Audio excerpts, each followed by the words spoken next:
This is how a $100 problem becomes a $60,000 lien on a Florida house. And the worst part? Most homeowners never see it coming because the fines grow while you sleep. Today, I'll show you how code violations really work, the three mistakes that turn a notice into a nightmare, and the three ways out, with real numbers from a South Florida example. I'm Anthony Astolfi, the owner of Home Rescue Team and a licensed Florida real estate agent. I see houses with violations and liens every week. And quick note, this is education, not legal advice. Lien situations are case by case. An attorney is your friend here, so here's how the trap works. It starts small: a fence that leans, a roof tarp that stayed too long, an addition grandpa built without a permit, a pool nobody maintained, code enforcement drives by, or a neighbor calls, and you get a notice. Fix it by this date. Now, mistake number one, you ignore the letter. Maybe you can't afford the repair. Maybe the letter went to a rental or a house you inherited. Doesn't matter.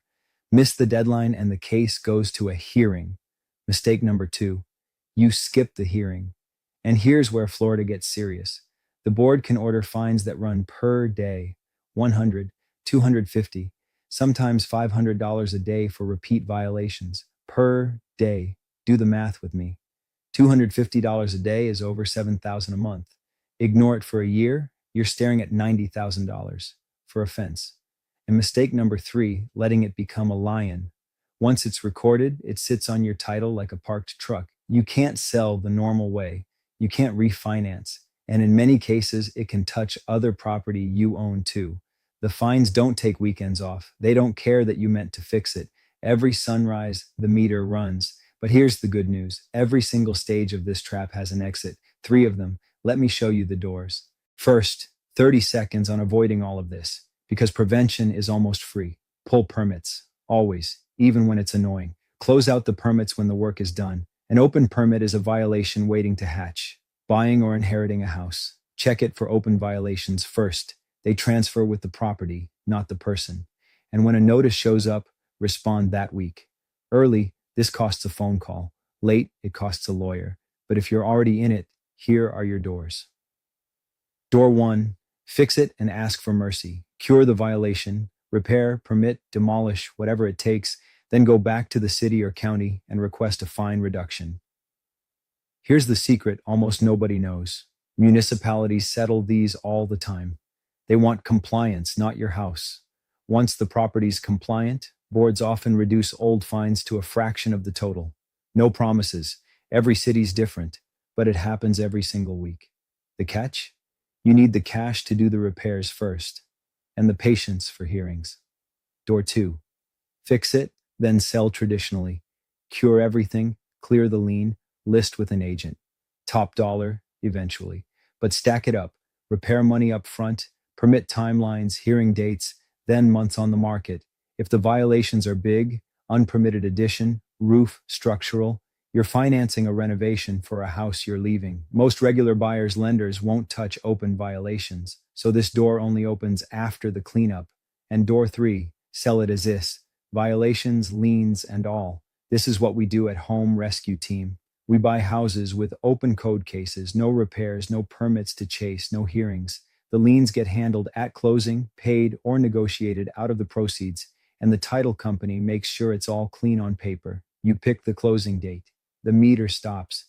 And that's the real difference with door 3. Doors 1 and 2 cost money and time. And in this game, time is money. $250 a day of it. So which door makes sense? Depends on your numbers. Let's run them. For real. Time for real numbers. This example is illustrative, built from situations we see constantly. But the math is exactly how it works. A house in Hollywood, inherited 2 years ago. Grandpa's place, paid off, no mortgage. But there's an unpermitted addition from the 90s and a roof that failed inspection. Code case opened. The owner lived out of state. Letters piled up. $150 a day for 14 months. That's a $63,000 lien on a house worth about $325 fixed up. Door A, cure it and ask for reduction. Roof plus permits plus legalizing the addition. Call it $45,000. Cash up front. Then hearings. Say the board cuts the lien to 10 grand. A good outcome. Total out of pocket, 55,000, 6+ months of work, and they keep a $325,000 house. Great door. If you have 45,000 sitting around, they didn't. Door B, fix then list, same 45,000 up front, plus commissions and closing costs, call it 22,000 more, plus carrying the house another half year, nets out around 240, the best number on paper, but it needs the same cash they don't have, and the meter runs during every delay. Door C, sell as is, lien and all. Our offer, 230,000 as it sits. At closing, the title company holds the lien amount, the city gets negotiated, compliant new owner, fines settle down, and the seller walks with roughly $210,000. In under a month, zero repairs, zero hearings, zero cash up front.